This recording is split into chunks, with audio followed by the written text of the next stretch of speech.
Ano 2018, agora o quadro Check-up no rádio. Panorama 95 apresenta Check-up no rádio. Check-up no rádio hoje com o Dr. Beliso Neto, médico geriatra, e participa toda terça-feira aqui do nosso quadro, do nosso programa Panorama 95. Dr. Beliso, bom dia. Bom dia, Marcos, bom dia, ouvintes, internautas. Prazer mais uma vez participar do Panorama 95. Hoje para falar de um tema que com certeza preocupa bastante, que é quedas, né? O idoso, até pela própria idade, ele está muito propício, por exemplo, a cair. Está muito mais vulnerável, né? Ele está muito mais propício. O paciente idoso, ele tem uma coisa que nas outras faixas etárias não é tão lembrado, não é tão reforçado, que são as questões, que é a questão da queda. Porque o paciente idoso, além de cair, ele fratura. Ele tem o seu osso mais frágil, ele tem várias doenças que favorecem a quedas, ele tem uma alteração de equilíbrio, de marcha, que todos se juntam, se somam para deixar o idoso mais vulnerável à queda. E queda na pessoa idosa é uma questão de vida ou morte. A gente sempre diz que é uma fatalidade quando o idoso cai. A maioria das pessoas que caem na terceira idade, elas não fraturam, mas pelo menos 30% das pessoas que caem, elas têm algum grau de fratura. E 95% dessas pessoas, elas têm algum prejuízo na sua vida. 95% de pessoas que caem tem algum prejuízo. Seja ele prejuízo psicológico, ela volta com muito medo de cair, o transtorno fóbico pós-queda, o medo de cair depois de uma queda no paciente idoso é uma entidade que é lenta de tratamento, ela tem uma reabilitação lenta, trabalhosa, e que o paciente idoso sofre muito isso, ele perde capacidade funcional, ele perde independência. Então, 95% eles têm desde problemas de ordem psicológica para manter o equilíbrio, até fraturas, e dessas fraturas podem acontecer fraturas em ossos grandes, ossos importantes como o fêmur, e isso gerar o óbito. Quando não leva o óbito, ela gera uma incapacidade, às vezes transitória, mas na maioria das vezes uma incapacidade permanente. Por isso que falar de queda é um assunto muito importante nessa faixa etária, dada a sua consequência, dadas as suas complicações depois do evento. Agora, grande parte dessas quedas acontece na própria casa da pessoa, no ambiente doméstico? Marcos, assim, a maioria das quedas elas acontecem no ambiente domiciliar. Vale lembrar que o ambiente externo, o quintal, a calçada, o caminho que ele percorre para fazer qualquer atividade, também são pontos que a gente deve levar em consideração. Mas o ambiente doméstico é o principal lugar onde ele cai. E o idoso, ele cai principalmente no ambiente doméstico por fatores intrínsecos, por causas de ordem dele mesmo, por doenças, por exemplo, doenças visuais, ele não enxerga direito e tropeça em algum canto. Eles caem por deficiência na função do equilíbrio, então eles têm dificuldade de se manter equilibrado, uma labirintite, por exemplo, uma tontura, uma fraqueza nas pernas, perda de massa muscular. Eles caem por esses fatores intrínsecos, caem por diabetes, caem por algum medicamento que está tomando, caem por inúmeros fatores intrínsecos inerentes à própria pessoa. Mas eles caem também por fatores extrínsecos, que são aquelas medidas de segurança que a gente sempre passa para os ouvintes, que as pessoas sempre têm que ter em mente, da casa segura, de ter poucos móveis no meio da casa, de não usar tapete, de adequar o banheiro para que o idoso não tenha risco de cair durante o banho. O banheiro piso liso pode favorecer uma queda, de ter cuidado quando vai levantar, de passar um tempinho, pelo menos 30 segundos antes de sair andando. Calçada é muito importante.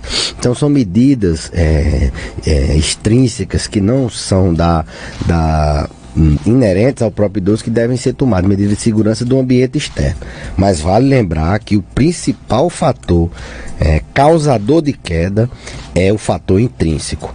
É a visão que não funciona, é a doença que está maltratada do equilíbrio, é as pernas com artrose, os pés com deformidades em virtude de joanetes, é o músculo da perna que está frágil. São esses fatores que devem ser abordados e tratados para evitar essa complicação, a queda que pode, algumas vezes pode levar o paciente a uma fratura de crânio, de fêmur e em 95% das vezes deixar ele com alguma sequela. Nossa amiga Maísa, lá do bairro Mainar, tem uma pergunta aqui para o Dr. Belísio. Maísa, bom dia. Bom dia, Marcos. Bom dia, Dr. Belísio e ouvintes. Doutor Marcos, meu esposo tem 70... Doutor Marcos, Dr. Belísio, meu esposo tem 70 anos. Ele pesava 86 quilos, hoje está com 58. Ele teve uma perca de peso muito grande, assim, repentinamente, uma diarreia durante 6 meses e meio, crônica. Foram feitos vários exames, tomografia, colonoscopia, tudo. Aí veio suspeita de câncer, graças a Deus não foi confirmado, mas a biópsia deu uma coisa, a tomografia deu outra, e assim, meu marido foi internado 2 vezes no Hospital de Seridó, e a última vez que ele saiu, doutor, ele começou a inchar, a primeira perna esquerda, quando ele saiu do hospital, e há 3 semanas atrás ele está inchando direto as 2 pernas. O que seria isso? E aí, doutor Belísio, um abraço forte, Maísa. Mandar um abraço pra dona Maísa, aproveitar e mandar um alô pra turma que tá tirando leite lá no curral, Adriano, Manel, o pessoal lá do sítio que sempre fica escutando. O sítio lá? O Algodão. Um abraço pros amigos do sítio Algodão. Lá em São José. Então eles pedem sempre, eu esqueci, ele deu um toque aqui no celular. Bom, então o porquê que o esposo de Maísa, com 70 anos, que perdeu alguns quilos durante uma diarreia, foi internado e saiu com edema, com inchaço nas pernas. Existem inúmeras causas da gente inchar as pernas, principalmente depois do internamento. Uma das coisas que a gente sempre, quando passa a visita na UTI com os familiares, eles perguntam: doutor, mas por que meu pai está mais inchado? Os braços dele estão inchados, as pernas estão inchadas. Primeiro, o paciente que está internado, ele está sempre com acesso venoso, ele está sempre com a veia, uma veia pega, né? Então ali o fato de furar já incha um pouquinho. Tá colhendo exame toda hora, então incha mais. Ele tá sem atividade para poder circular o sangue, favorece. Ele está sempre com hidratação, às vezes o cálculo do que está sendo colocado para a veia de hidratação é maior do que o que ele está perdendo na urina ou nas fezes. Então, o paciente internado tem esses fatores de risco para inchar, para fazer edema, principalmente nos membros inferiores.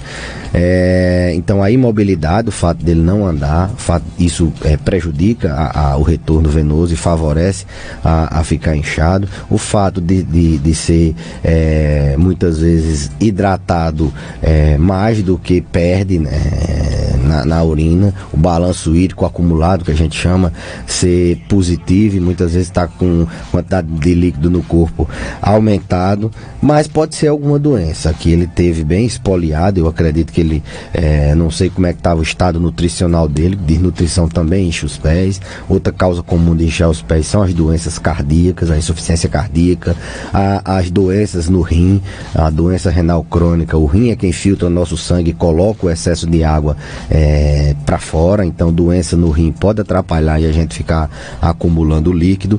Mas idoso quando interna, grande parte deles saem com alguma complicação no internamento. Inclusive a gente tem um cuidado de colocar eles para se movimentar o mais cedo possível.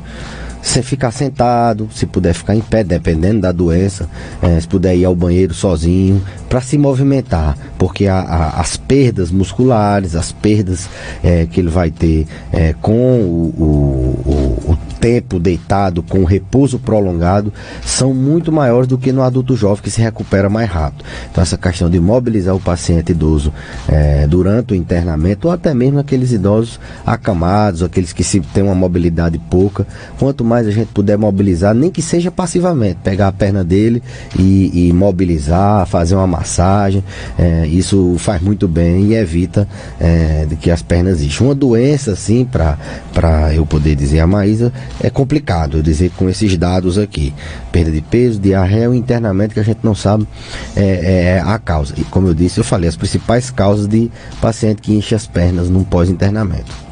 Você já falou, por exemplo, que uma das medidas para prevenir a queda é deixar o ambiente da residencial mais tranquilo, com poucos móveis, né? E existem também outras medidas que ajudam a prevenir? Sim. Não seria nem com poucos móveis. Pode até ter um pouco de imóveis, até porque os idosos têm aquela referência daquilo, mas desde que eles estejam no canto da parede.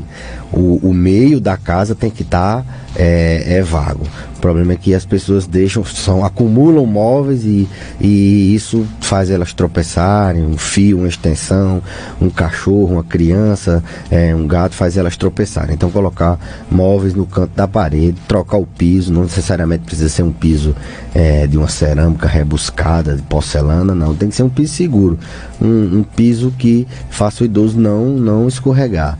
Adaptar o banheiro é muito importante. O idoso cai muito dentro de banheiro, ele ter barras de apoio, ter um piso que não escorregue, e se for o caso, colocar um tamborete, uma cadeira dentro do banheiro, para que ele possa tomar banho sentado. Então são as medidas de segurança que a gente pode falar de maneira geral. Tapete, Marcos Dantas, ajustar a sandália, tudo isso é importante. Mas é bem importante que as pessoas saibam que o idoso cai em exponencial muito mais por causa da vista que não está funcionando, por causa que está tomando um remédio que induz queda, por causa que ele tem uma doença no coração e essa doença dá síncope, dá perda brusca da consciência, por causa de um diabetes maltratado, ele perde a sensibilidade das pernas e perde a referência no equilíbrio, por causa que está sedentário, não faz exercício e ele atrofia a massa muscular das pernas e ele cai. São fatores do próprio organismo. Essa questão de casa segura é importantíssimo, mas é muito mais importante, o ideal as duas coisas, muito mais importante ele se tratar dos fatores predisponentes intrínsecos, internos dele. Tem uma pergunta aqui no nosso WhatsApp, 988-775550, vamos ouvir. Bom dia, doutor Belito. Minha mãe tem 90 anos e todos os dias ela faz essa caminhadinha. Todos os dias pela manhã e às vezes à tarde. É bom ela caminhar 2 vezes. Uma das coisas que a gente sempre... A mãe dela já é bastante idosa e faz 2 caminhadas, pela manhã e à tarde. Essa caminhada faz bem? Pronto, excelente pergunta. Paciente com 90 anos, do grupo dos muito idosos, a gente tem, a partir de 80 anos, a gente considera os pacientes muito idosos. Inclusive, eles recentemente têm prioridade em filas, né? Então, caminhar, atividade física num paciente muito idoso. Dadas as condições, dadas as contraindicações, se não tiver nenhuma contraindicação, a gente tem que acelerar o passo, assim vamos dizer, o quanto possível. Olha aí, tô vendo a foto dela aqui. Tem que acelerar o passo o quanto possível. Deixa eu dar uma olhadinha, Marcos. Pronto, eu tô vendo aqui que ela tem umas calçadas mais para trás, meio irregular. Então era bom ela andar num ambiente seguro, onde as calçadas fossem menos irregulares, com o risco dela tropeçar. Mas o melhor remédio que ela tá tomando é essa caminhada, viu, Marcos? Caminhar, na medida do possível, a gente vai aumentando. O idoso, eu sempre pergunto, tá suando? Então tá funcionando. Posso aumentar mais 5 minutos, vai aumentando gradativamente até o corpo dele sentir que realmente ele cansou. Então pode caminhar 2 vezes ao dia e não tem problema nenhum. Com essa caminhada, quando ela parte para a noite, ela já é um pouco mais complicada, né? Na verdade, assim, é mais complicada por causa da nossa iluminação. A gente tem um ambiente ainda pouco propício à terceira idade. Questões de acessibilidade, de uma cidade acessível aos idosos, então a iluminação ainda é dificultosa em algumas áreas da cidade. Então caminhar à noite não é das melhores coisas dos pacientes idosos, principalmente porque eles dormem muito cedo e eles correm o risco de perder o sono. Então, no finalzinho da tarde ou pela manhã seria o interessante. Uma pergunta aqui que chega aqui no nosso WhatsApp, o ouvinte diz que o pai dela tem 70 anos de idade e a partir da primeira queda que ele sofreu, por exemplo, ele passou a ter medo de andar. Isso é normal e qual o tipo de tratamento que ele pode iniciar? Isso é extremamente normal. Quando eu digo normal, não é que normal, não tem problema nenhum, pelo contrário. Esse medo pós-queda, o idoso quando cai uma vez, ele fica com extremo medo de cair, ele quase não anda mais. Você tem que reabilitar esse paciente, ele fica com medo de cair, que incapacita dele ficar em pé, às vezes fica em pé se tremendo.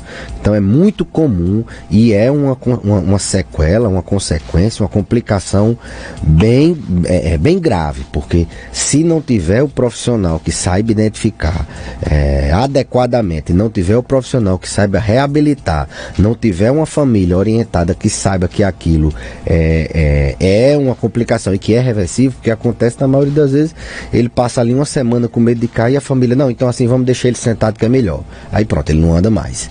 Entendeu? Ele não cai, mas também perde toda a independência que ele tinha antes. Então, o que é que a gente recomenda? Caiu, primeira coisa, levar para o pronto-socorro. Idoso que cai, não peque não ache que não vai acontecer nada. Geralmente tem uma fratura, mínima, mas tem.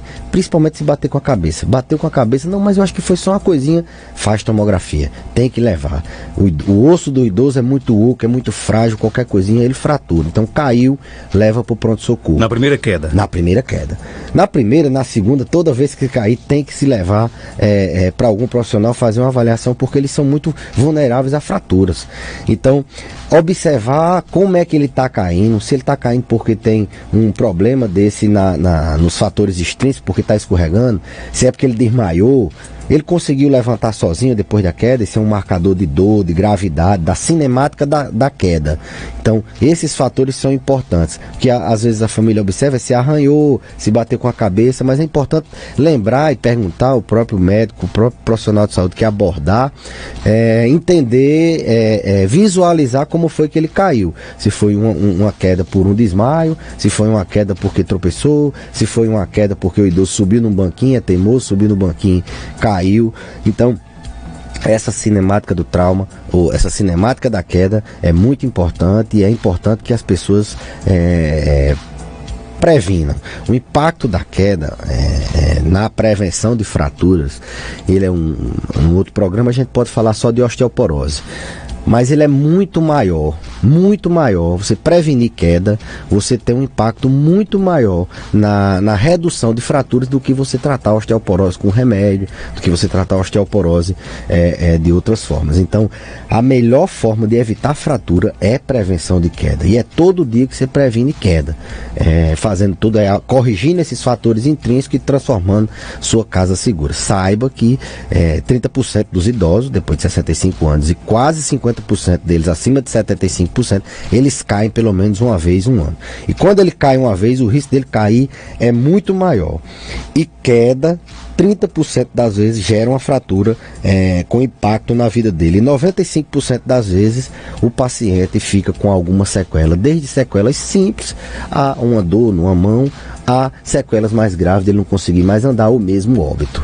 Ok, deixa eu aqui abraçar aqui e parabenizar a nossa amiga Graça do Caju, está aniversariando hoje aqui em Caicó, figura simpática, quero muito bem. E quem também está aniversariando hoje aqui é o Jorge Anásio. Quem está aqui dando os parabéns é a sua mãe Sueli. Também faz uma pergunta aqui para o Dr. Belísio.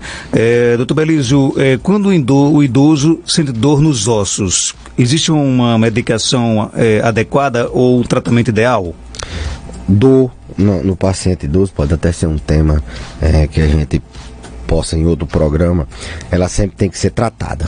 O que acontece na maioria das vezes é que ela é subvalorizada. As pessoas, não, tá doendo, não acham a causa aparente, não foi por alguma coisa que ele acha que tá ali na vista dele, vai subvalorizando e o idoso vai ficando com dor. E dor é um sinal vital, é o 6º sinal vital. A gente tem pressão, a gente tem frequência respiratória, a gente tem frequência cardíaca, a gente tem temperatura e tem a dor também. Então, tratar dor em idoso e tratar dor no paciente idoso é obrigatório. Aí ela me pergunta, o que é que a gente tem que fazer num paciente que tem dor no corpo todo? Tudo na vida a gente tem que saber a causa, não adianta só tapar o céu com a peneira, dar um analgésico. Então, busca a causa e aí trata. O que a gente pode recomendar é que não trate com anti-inflamatório. Um idoso, ele é muito vulnerável aos anti-inflamatórios. Ele pode entrar numa insuficiência renal, ele pode fazer uma úlcera no estômago, fazer uma hemorragia digestiva, ele pode descompensar uma insuficiência cardíaca que ele tenha, ele pode subir níveis de pressão quando toma um anti-inflamatório. Se puder fazer alguma coisa, faça um analgésico simples, uma dipirona, um paracetamol, ali enquanto você busca auxílio. Se ele não tiver alergia, já tiver sido orientado por algum médico, mas de maneira geral evite os anti-inflamatórios. Muito Belísio, obrigado pela sua participação. Até terça-feira, se Deus quiser. Eu que agradeço, espero voltar melhor. A gente está convalescendo no resfriado e até a próxima terça. 8h07, confirmando 8h07. Vou ficando por aqui.